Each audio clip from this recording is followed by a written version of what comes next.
Hey, YouTube. What's up, people? It's your man, Joshua Pondexter. You're a financial advisor, financial coach, whatever.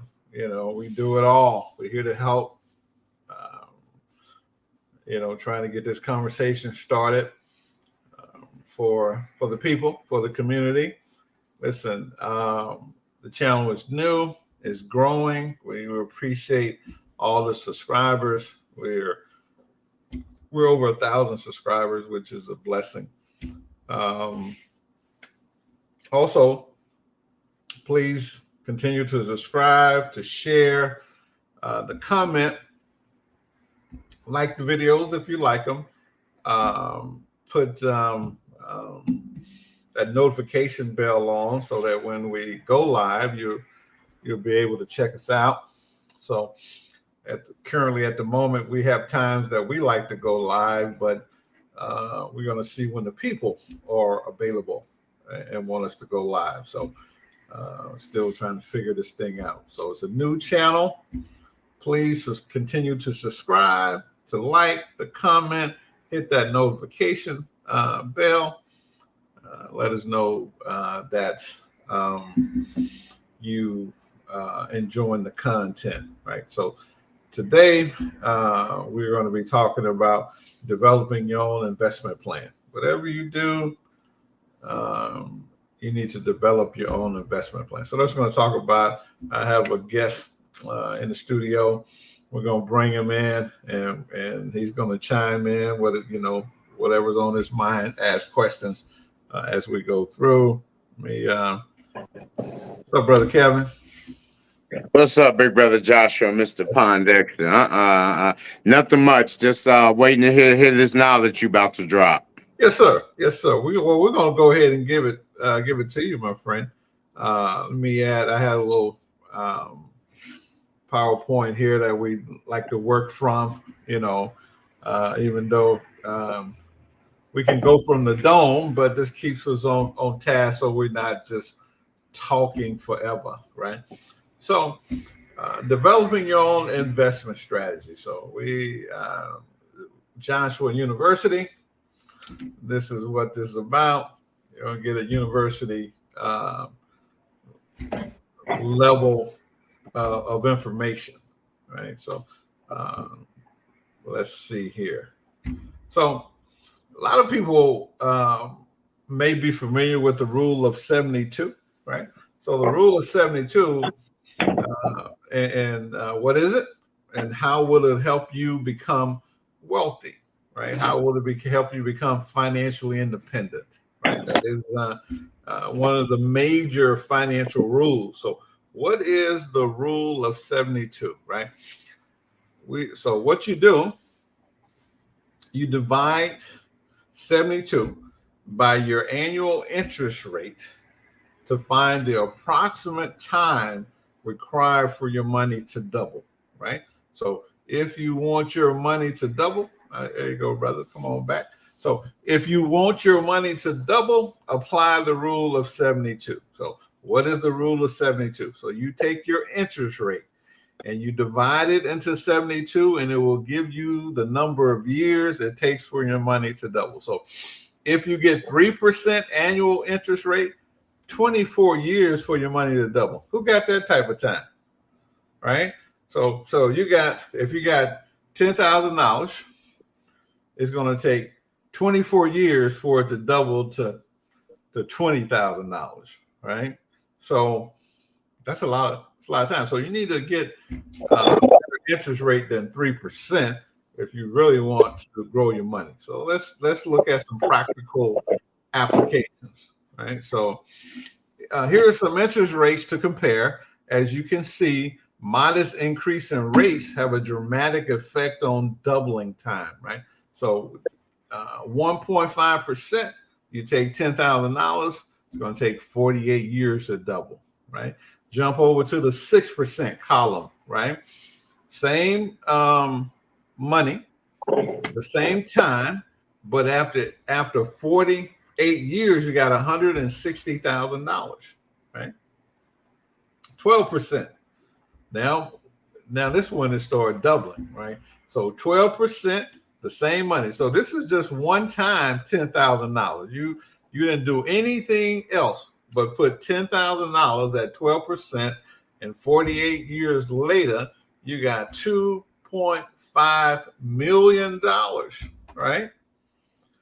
So you would think that somebody in your family, maybe you, maybe I, would say, you know what? I got $10,000.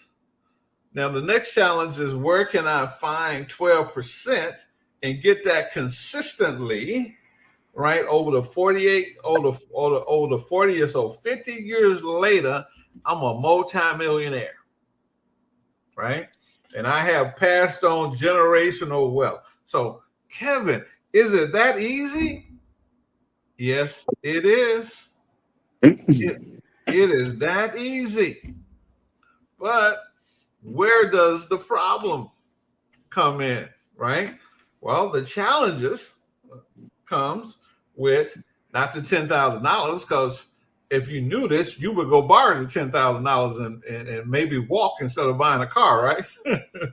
Right. Right. So now, okay, so now we're at the 10 grand. So where am I going to take my money and get 12% consistently over a 50-year period, right?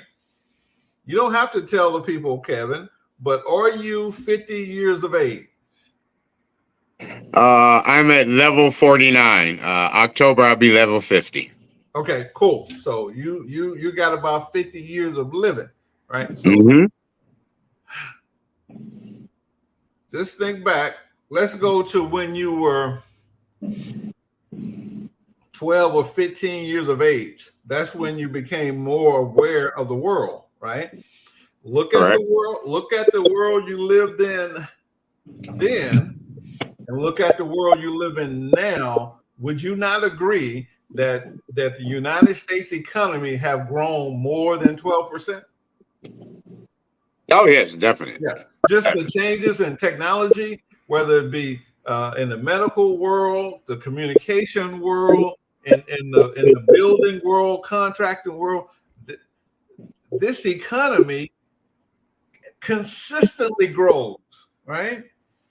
So why is it that the average Americans don't know how to take advantage of all this world growth? I've been living for 61 years, and if I go back to age 15, rotary phones, no cell phone, and look at the increase in technology, automobile, every facet, transportation, whether it be flights, train, buses, all this is quadrupled in growth, right? These industries, right? So why can't I set my money somewhere and get this little 12%? Should be possible. Now, here's the deal. That's why Pondexter.com. That's why we're here to help, right? Show you where to put that money and just put it on automatic pilot and set back, right? And we'll get to that. So let's look at the stock market. Aggregations, what the stock market is the aggregation of buyers and sellers, right? So that's where buyers and sellers come together. So you either buying companies or you're selling companies. They call it stock. When you purchase a stock, you're buying that company. Go ahead and mute yourself. We got a little feedback on your channel there. Thank you. So when you buy stocks, you're either buying a company, right? And when you sell stock, you're selling the company. So that's when the buyers and sellers come together. It's not. This is equivalent to the farmers market, right? But it has $25.1 trillion of market capitalization, right? So it's a big farmers market. That's all it is, right? So you go to the farmers market, you buy your fruits and vegetables, you're a buyer, right? And then if you a farmer and you come and bring your products, now you're a seller. That's where it is. So now we have an electronic stock market that brings the buyers and sellers together, hopefully for the buyers to make money, which they will, and the sellers to benefit from that exchange, right? Okay. So in this $25.1 trillion of market, right? We have in the stock market, we have common stock, we have preferred stock, right? Most people, when they buy stock, they're buying the common stock, A shares, B shares, C shares, right? 90 plus percent, it said that 90 plus percent of the preferred stock in American corporations, Fortune 500 companies, are owned by 12 families in America. So that means that when you work for corporate America, you're working for them 12 families. That's the plantation, Doc. That's the plantation. So they have large cap, mid cap, small cap, domestic, international, growth, value, IPOs, and that's when they have those public offerings, right? Initial public offering, dividends, non-dividend, income, cyclical, non-cyclical stocks, ESGs, blue chip, penny stock. So there's a whole game, a whole language that one needs to learn if he's going to deal in that market, right? So it's not that I'm bringing my apples and my spinach and my tomatoes and setting up a cart in the market, paying a little percentage. Boom. This is a big deal. So a lot of money. That's the stock market. It is humongous, right? So it must be complicated. It must be sophisticated, and it got a whole nother type of language where people can be confused, right? Got all that confusing language. It's a big deal. So that's the stock market. Stock market. Despite the pandemic, the total market value of listed American companies increased 20.15%, right? Okay, so if I invested in that, can I get half of it? Can I get 10%? Right? All right. So during the year 2020, between January 2010 and December 31st, 2020, the market cap of public U.S. corporation increased 170%, right? That's a 10-year period, right? So if I put my $10,000, $50,000 in that market, I should be rich, right? I should be rich. And in 10 years, 170% increase. Divide that by 72. That means your money is doubling every few days, right? I should be rich. What the heck is going on? If this market is performing like that, why am I not rich? I didn't put my money in it. I got my money in it in the 401k. I got my money in it in the IRA. I got my money in it. I'm putting money in there weekly. I'm putting money in there monthly, right? Why am I not rich? Kevin, why am I not rich? If this is the way that this thing is performing, and it's flat out performing, Doc. Yeah. Right. It's getting done. It is performing. It ain't no it ain't like LeBron James last night. It's performing. Why am I not rich? What the heck is going on? Anyway, we're gonna talk about that because 170%. I already told you that in if you get 12%, your money doubles every was that 6 years, right? Doubles every 6 years.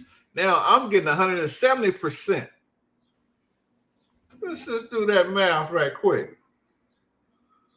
All right. I love I'm not going to act like I'm a mathematician, even though I have had some advanced math in school, right? But let's see. Let me find a calculator. I got so many different type of calculators on here. So 70, the rule of 72, I divide that by 170. That's 0.42, right? So that's so 0.4 of a year is a quarter. So that means every quarter, every 90 days, my money should be doubling. Bam, bam, bam. So if I got 100, I got 300.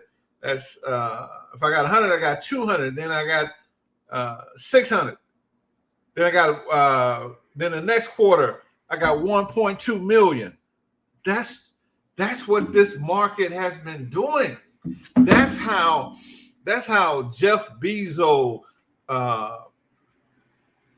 what's that other boy? Elon Musk. I'm talking about in 12 months. That's how they made billions of dollars. They're not smarter than you and I. They just been getting their full share of the market, and the consumer is not, right? They're no smarter than you and I. They just getting their full share of the market. Wow, that's incredible. That's incredible. That makes me sad and mad at the same time. Okay, so that's what's happening. So we have April W. Hey, April, how are you? You want to participate or you just want to listen in? Okay, no problem, April. We'll put you back in the. I'm listening in. I'm sorry. Okay, no problem, no problem. If you want to participate, I brought you into the studio. If you have something you want to say, any comments, I'll put you back in the green room. Okay. Okay, put me in the green room. I'm good. Okay, all right, cool. So that's the stock market. Let's look at the bond market. The bond market is the debt market, right? So the bond market is $46 trillion in America, is $119 trillion worldwide. 25.1 trillion for the stock market. Ooh, let's look at this debt market. That we're talking about debt, right? That's what a bond market is. People buying debt. There's got to be some secret to debt, right? There's wealth creation in debt, right? This is how America, $3.1 trillion in debt. This is how this economy has grown, using debt, right? So you need to learn how to use debt to grow your business, to grow your personal wealth, right? The reason that you broke, another reason that you broke, is that you don't have any debt. You don't know how to utilize debt to grow wealth, right? Because whenever you utilize debt, you don't pay taxes, right? Tax free. 119 trillion worldwide. Look at this world. I don't know if you guys get around the globe, right? If you travel to Europe, to Africa, to Asia, if you go into these other countries, look at how beautiful these places are.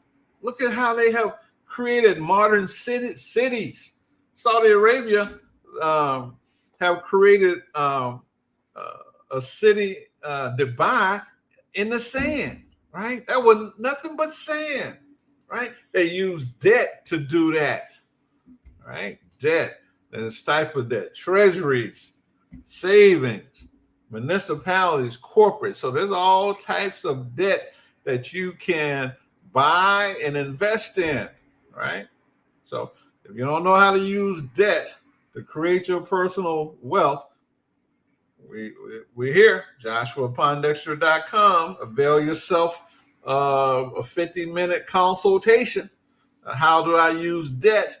How do I use the stock market to create wealth for me and my family? Okay. So all that. So you're a small investor. What should I do, right? What about active managed mutual funds, right? So we left stocks and bonds to this little hybrid called mutual funds, right? So mutual funds is a $5 trillion industry.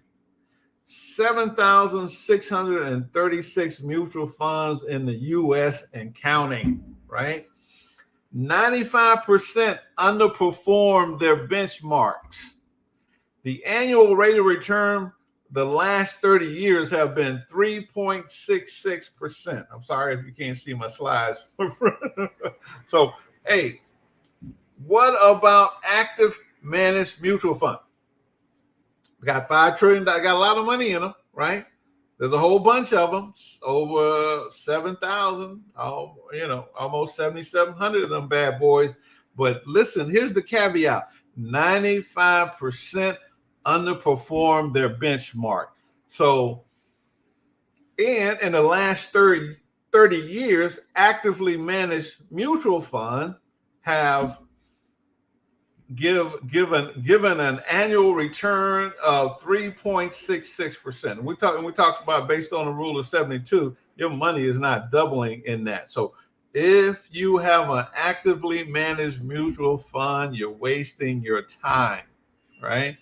You're wasting it. They're underperforming. They're stealing your money, right? So what about indexing? This is what I recommend. The S&P 500 index fund averaged 10.72% in a 10-year clip of time, right? Boom. The Russell 3000, 13.1% since 1979, right? So the S&P 500 have about an 80-year history of averaging 10%. So you just, at 50 years, you're going to set your money there and grow it. You can get some growth on your money. The Dow Jones 20-year return is 7%. The NASDAQ 100, the last 5 years plus, have returned 252.9% return. Wow. Come on now. America's growing. These companies are getting rich, and they're using your money.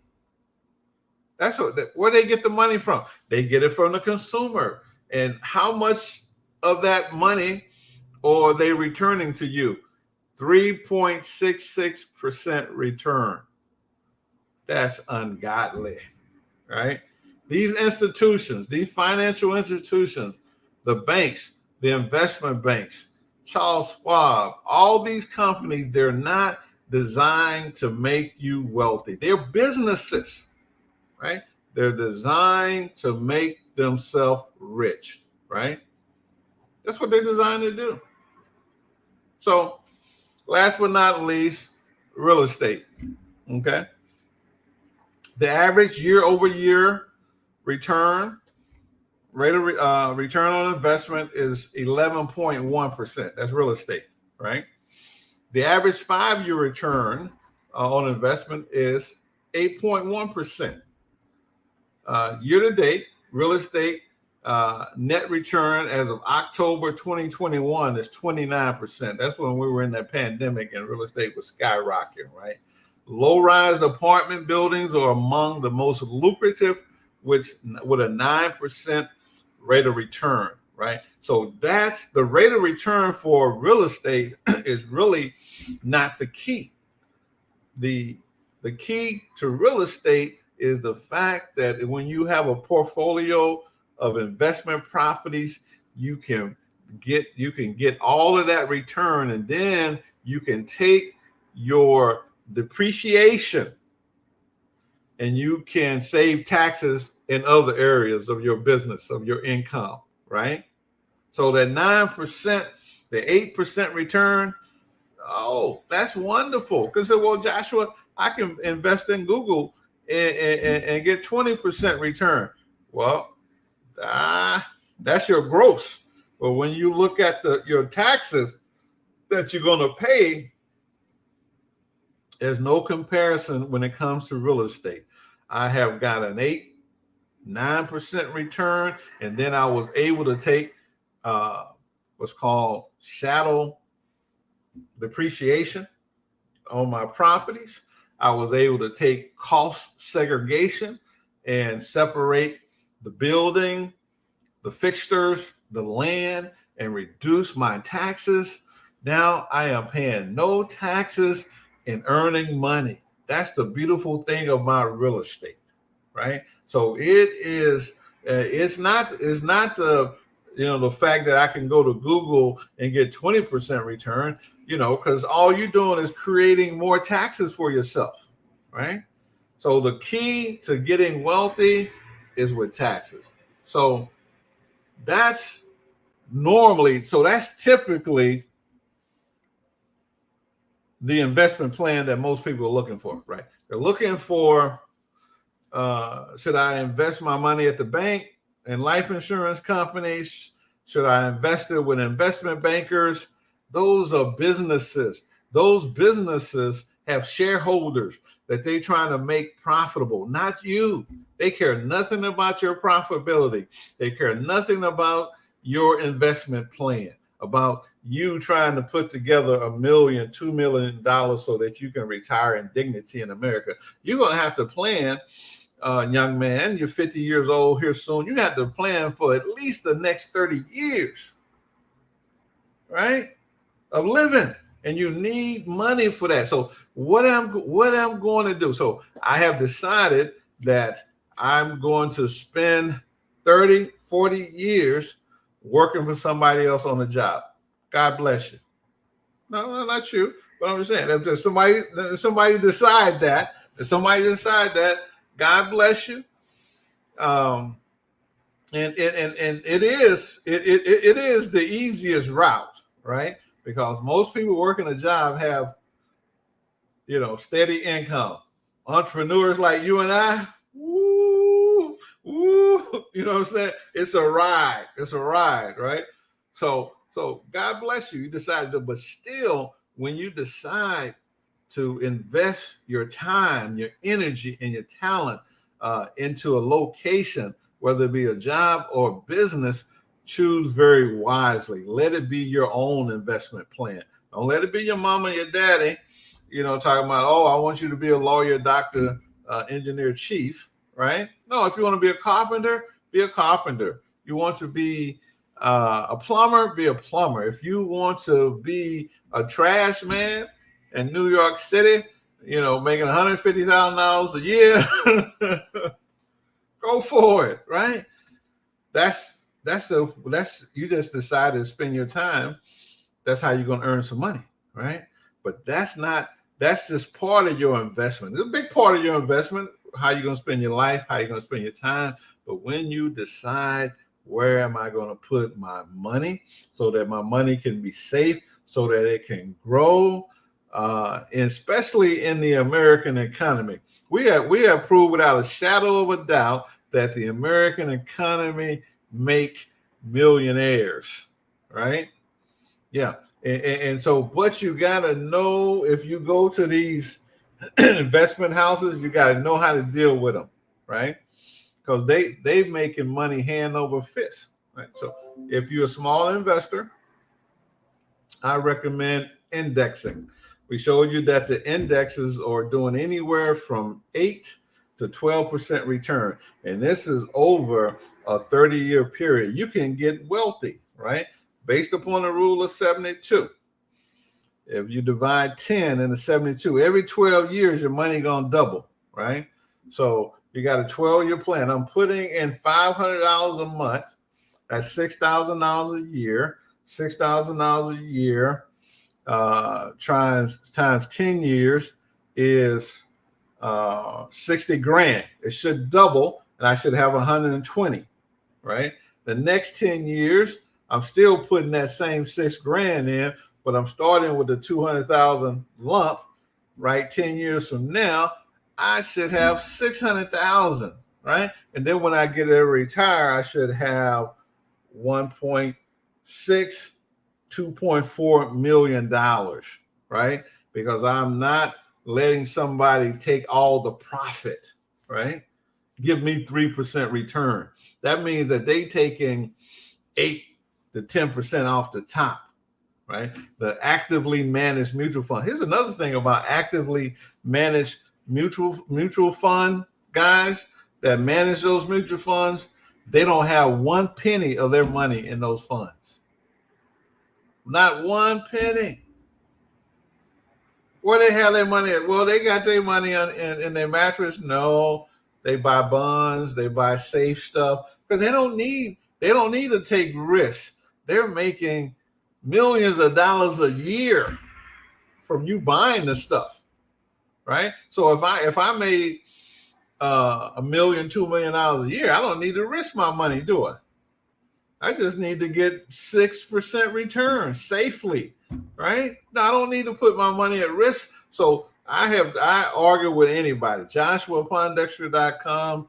If you see this live, if you see this later, and you want to prove me wrong, I have not in 3 decades. I have not met one person who have became rich from investing in the stock market.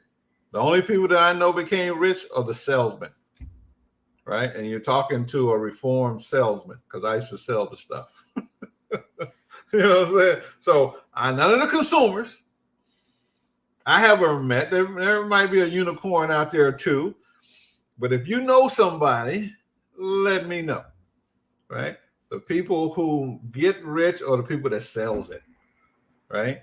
Because they just a typical guy on Wall Street can make $300,000, $400,000, $500,000, $1 million a year, right? Yeah, he don't need to have his money at risk, right? All I need to do, keep his lifestyle low, pay his taxes, save that chunks of money, right? So you need to develop your own investment plan. So that may, and I'm going to tell you,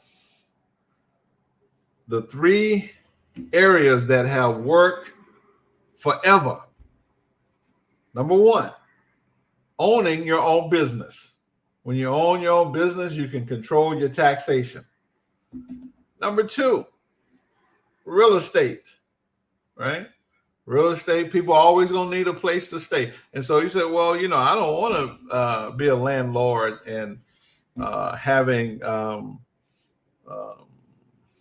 to worry about toilets and showers and stuff like that. Well, that's fine because there's real estate investment trust, REITs, that you can invest in and invest in that sector of the real estate market, right? So most wealthy people, they own their own company. They have real estate and they invest in fixed assets. And those fixed assets was the one that I showed you and let me just show you again. All right, let's just show you again what fixed assets are. The bonds, right? So treasury bonds, saving bonds, municipal bonds, corporate bonds. So what do those do? So if I give you $100,000, I put it in a bond. The bond said, well, hey, let me hold your money for 3 years, 5 years, 7 years, 9 years, whatever. And I'm going to give you X amount of interest on that bond. And then when the period is over, I'm going to return you your money back. You see why so much money is in the bond market? Because that's where rich people put their money. They don't put it over there in the stock market where it's there's no guarantee, right? So wealthy put their money in the bond market, right? So if you go, well, Joshua, the bond market only pay 3, 4, 5% interest. Yes, but if you invest in tax-free bonds, 4%, 6% interest tax-free is better than 12% with a tax on it, right? Yeah. So you're getting your money preserved for you. Then you get interest off your money, right? And it's tax-free. See? Yeah, tax-free is a big deal, right? So if you don't have a business, you need a business. JoshuaPondexter.com. We will help you go from concept to startup to funding. Well, I don't know what I want to do. So that's the concept. We will help you conceptualize a business to get involved in, something that you're good at. Well, I'm not good at nothing. I can't help you. That's something. You're good at walking, talking, sleeping, something, right? And so we can go from concept, we can start that business up, and then we can show you how to fund it. So show you, what you mean, Joshua, show me how to fund it? Well, or Joshua, you're talking about credit? Well, yes and no, right? I don't believe in credit for no reason. Funding, I mean getting customers, how to acquire customers so I can have revenue come in. That's marketing and sales, right? So you don't have to worry about getting $100,000 line of credit if you ain't making no money, right? So it's your business. And then, hey, if you want to get a portfolio of real estate, we show you how to put a team together. You need a realtor, you need a loan officer, you need a CPA, you need all this, you need a team, to build wealth, right? Then investing in stocks, right? Investing in bonds. What sectors of our economy should we invest in? Well, there's some sectors that the government give you subsidies. That means they give you tax breaks for investing in those areas. And I'll tell you, they're energy, agriculture, things of that nature, right? Those are the sectors that they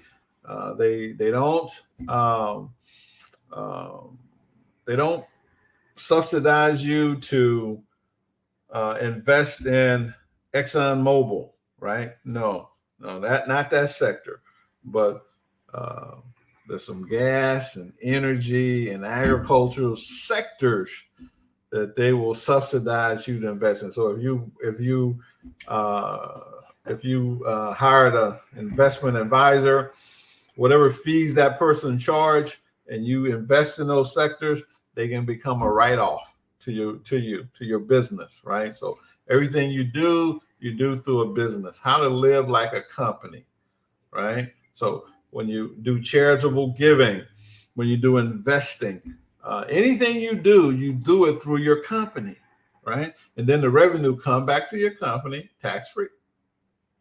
It's a little tip there. So, and we've been on here for about 40 minutes. We have said enough. Kevin, you got any parting thoughts for me? Any questions that you might have that we could answer for you? Not no real questions, but I just want to say, listen to this man's information, because what you said about the having debt, that's very true. But it's like who's John Lewis say, good trouble? Yeah, there's good debt too. Yeah, absolutely. That's exactly how I divide it. There's good debt and bad debt. Right. Bad debt is personal debt for cars, unless it's in the business, right? Credit cards, all that personal debt is what we say bad debt. Good debt is debt that you can write off your taxes. Exactly. That's good debt. Okay. Exactly. All right. April, we're getting ready to wrap up. You got any questions, any thoughts you want to share with us? No, she's like, no, don't bring me in. Appreciate you for tuning in. Listen, that's what we're here for. We're building this channel. As always, we want you to like, subscribe, comment, tell us what you think. Let us know what we're doing, any financial topics that you would like more information on. Just let us know, right? So develop your own investment strategy. These companies, they are not there to make you wealthy. They do have products that can help you grow your money, right? But they are not there to help you become wealthy. April, we trying to sign off. Yes, I did have a question. I put it in the chat. I'm sorry, my internet has been off and on throughout this whole presentation. Okay. Yeah, I see it now. I had a question about cryptocurrency. What are your thoughts about that? Okay, cool. When I look at wealth development and the areas that wealthy people have their money, I only see three areas. I see businesses, real estate, and fixed assets, right? Wealthy people don't have any stocks and bonds and mutual funds in their portfolio, right? Now, cryptocurrency, if you can make some money and then take your earnings off and set it to the side for yourself, there's nothing wrong with it, right?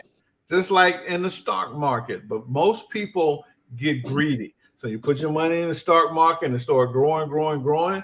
At some point, you got to do what's called asset allocation, where you take some of that profit and move it over here to the side to save money. So whatever you get involved with and that you can earn some money and make some money with, do it, right? I personally don't invest in cryptocurrency, and I probably never will. I don't invest in the stock market. I invest in index funds because it takes advantage of the growth of America, right? But what I invest in Joshua Pondexter. I am putting anywhere from 15 to 20%, even more, of the money I earn back into my ability to make money, earn money. That's the best investment that a person can make. Invest in yourself, invest in your ability to earn more money. So if I go from making $50,000 a year to $500,000 a year, and I keep my lifestyle the same, I don't need to do nothing but stack my cash safely in some fixed assets. That's what wealthy people do. They make tens of millions of dollars, and then they take that profit and they put it over there where the principal is protected, and the people are paying them back for utilizing their money. Make sense? Yeah, thank you. How often do you have these sessions? Well, we're going to do what is this? Wednesday at noon, right? That's Central Standard Time. I don't know. Are you in the Chicagoland area? No, I'm actually in Houston. Okay, that's cool. We're in the same time, Central Standard Time, noon, and then on Friday mornings at 9 a.m. Central Standard Time. So twice a week. Okay. Okay. Great. So are you a subscriber to the channel? I think I am. I get messages from you, so I guess I am. No, on the YouTube channel. Oh, no, but I will be. So yeah, subscribe, like, share, hit that notification button so that you'll be notified when I go live, right? Because those are just my two regular thing, and then sometimes when the spirit hit me, I got something on my mind, I might come over here and talk about it. Okay. Yeah. Okay. Kevin, you had a question? No, I just want to say, Miss April, thank you for joining us. And I want you to know one thing about cryptocurrency, because I had a guy, Dave, who was big into it. if you lose your, you got your digital wallet, yada yada. If you lose that pass key or passcode, basically your password, you're done. You will not get that money back, no matter what. So think about that. Yeah, something to look at. And then you're right. And then whatever you invest your time, energy, talent, and money in, investigate. Right. I don't care if it's a relationship, if it's a spouse, if your children. I got children. I got 3 of them. I looked at my oldest son, which is 31 now. I looked at him when he was in high school, and I was like, "Oh no, we're not going to put any money into you for college. You have no interest in higher education. So you need to go be a plumber, Doc." So whatever you invest your hard-earned money into, spend some time investigating, studying it. I'm telling you, it will be better if you take 2-3 years and study before you make a move. Okay. Well, we're gonna call it a day.